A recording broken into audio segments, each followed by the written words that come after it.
इससे पहले मैंने क्या कि जो इकोनॉमिक्स है, इकोनॉमिक्स के 2010 से लेकर 2024 तक के जो भी क्वेश्चन जो भी एग्ज़ाम हुए हैं, उनमें संस्कृत विभाग हो, सामान्य विभाग हो, उनको क्या है कि मैंने उसका क्या है कि जितने भी क्वेश्चन आए उनका सॉल्यूशन करवा दिया है।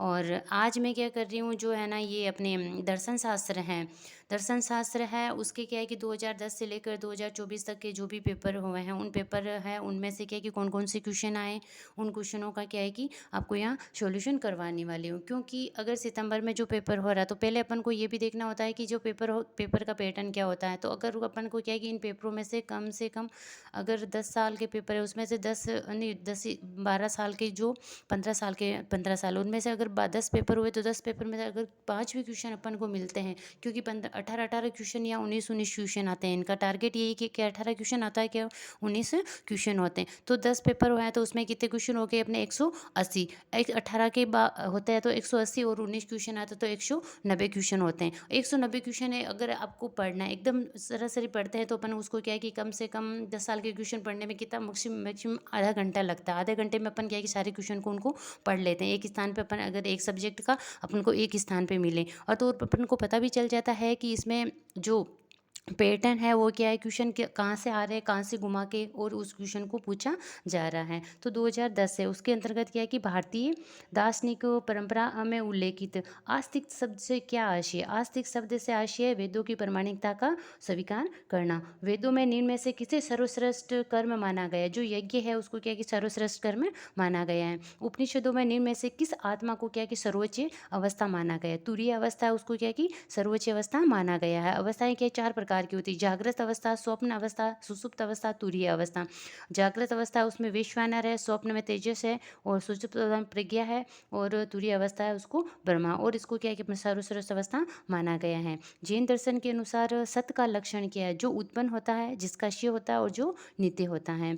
बौद्ध दर्शन है उसका आत्मा संबंधी सिद्धांत क्या है, बौद्ध धर्म में जो आत्मा का सिद्धांत है उसको अपन क्या कहते हैं, अनात्मवाद कहते हैं। न्याय दर्शन में मोक्ष को किसकी संज्ञा दी गई है, न्याय दर्शन है उसमें जो मोक्ष है उसको क्या है कि अपवर्ग की संज्ञा दी गई है। अरस्तु के अनुसार ईश्वर है अचल गति दाता है, और देकार्त के द्वारा ईश्वर की सत्ता के लिए प्रस्तुत सत्तामूलक प्रमाण का क्या आशय है, ईश्वर पूर्ण है तथा पूर्णता में अस्तित्व भी समाहित है, अतः ईश्वर का अस्तित्व है। ज्ञान ही सद्गुण है, ये विचार किस दर्शन का है, ज्ञान ही सद्गुण है, ये विचार किसका है, सुकरात का। सुकरात कहता है कि जो है ज्ञान सद्गुण है वो क्या है कि एकमात्र एक ही है।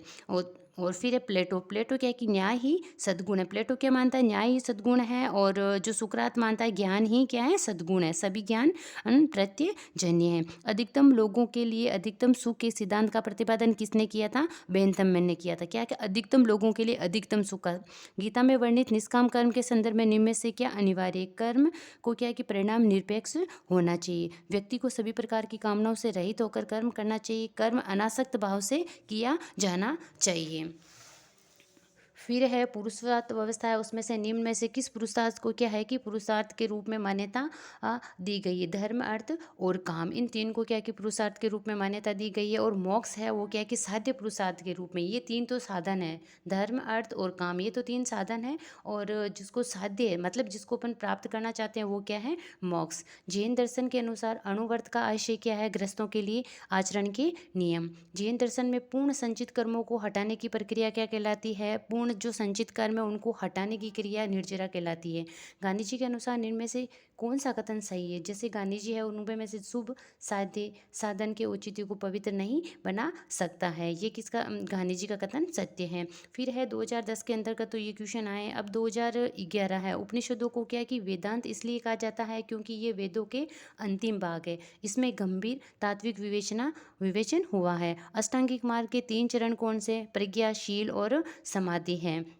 तो इसमें क्या है कि आज जो अष्टांगिक मार्ग है उसको अपन कैसे याद कर सकते हैं, 10 वाक आव स्मृति और समाधि, जैसे सम्यक दर्शी, सम्यक स्मृति, सम्यक वाक, सम्यक कर्मांश, सम्यक आजीविका, सम्यक व्यायाम, सम्यक स्मृति, सम्यक समाधि, ये क्या है कि 10 है। जो पहला है दो, जो तो है प्रज्ञा, 4 बीच के शील है और 2 अंत के समाधि हैं। वेद और उपनिषद के प्रमुख अंतर। वेद और उपनिषद में क्या अंतर है? वेदों में क्या है कि क्रम प्रमुख होता है और उपनिषदों में क्या प्रमुख होता है? ज्ञान प्रमुख होता है। वेदों में वर्णित जो चर्चित रीत अर्थ है, नैतिक नियम, जगत की व्यवस्था, प्राकृतिक नियम है। सांख्य कार्य का ग्रंथ की रचना किसने की? रचना है ईश्वर कृष्ण। सांख्य के दर्शन की सबसे प्रमाणिक है बुक। मैं सबसे बड़ा ज्ञानी हूँ क्योंकि मुझे अज्ञान का ज्ञान है, ये कथन सुकरात का है। सर्वदर्शन संग्रह की रचना की मध्वाचार्य ने की थी। और कौन सा कथन सुकरात के मत को व्यक्त करता है? सुकरात है। सुकरात कहता है ज्ञान ही सद्गुण है और सद्गुण ही ज्ञान है, क्योंकि सुकरात ने एक ही सद्गुण माना है। मैं सोचता हूँ इसलिए मैं हूँ, ये कथन किसका है? देकार्त का। मनोवैज्ञानिक सुखवाद के अनुसार क्या सही है? प्रत्येक व्यक्ति सुख प्राप्त करना चाहता है, ये है मनोवैज्ञानिक सुखवाद का सही अर्थ है। योग दर्शन है, उसमें क्या है कि 5 यम और 5 नियम बताए गए हैं। 5 यम सत्य, अहिंसा, अस्त्य, अपरिग्रह, ब्रह्मचर्य हैं। 5 नियम कौन से? सोच, संतोष, तम, स्वाध्याय, ईश्वर, प्राणी, ध्यान है। कौन सा कथन उपयोगितावाद को अभिव्यक्त करता है?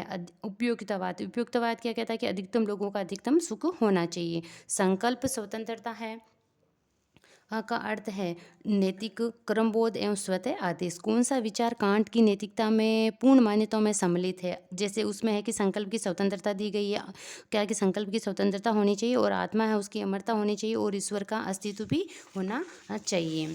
फिर है अपने क्या है कि अगला क्वेश्चन, आंख के बदले आंख, दांत के बदले दांत और के इस सिद्धांत को कहते हैं प्रतिकारात्मक सिद्धांत। अधिकांश दर्शनों के अनुसार पुरुषार्थ क्या है? मोक्ष। मीमांसा व सांख्य दर्शन ये दोनों ईश्वर को नहीं मानते। जैसे मीमांसा और सांख्य दर्शन ये दोनों ईश्वर को नहीं मानते हैं। जैन, बौद्ध, सांख्य ये मानते हैं कि मोक्ष की प्राप्ति जीवन रहते हुए भी हो सकती है। मतलब अधिकांश दर्शनों के अनुसार पुरुषार्थ क्या है? मोक्ष। तो मोक्ष है, ये तो क्वेश्चन आया था। इसके जो इर्द गिर्द क्वेश्चन कैसे पूछ सकते हैं वो क्वेश्चन मैंने वापस यहाँ नोट डाउन करवाए हैं। गीता के अनुसार निष्काम कर्म का अर्थ है फल प्राप्ति की इच्छा रहित होकर कर्म करना।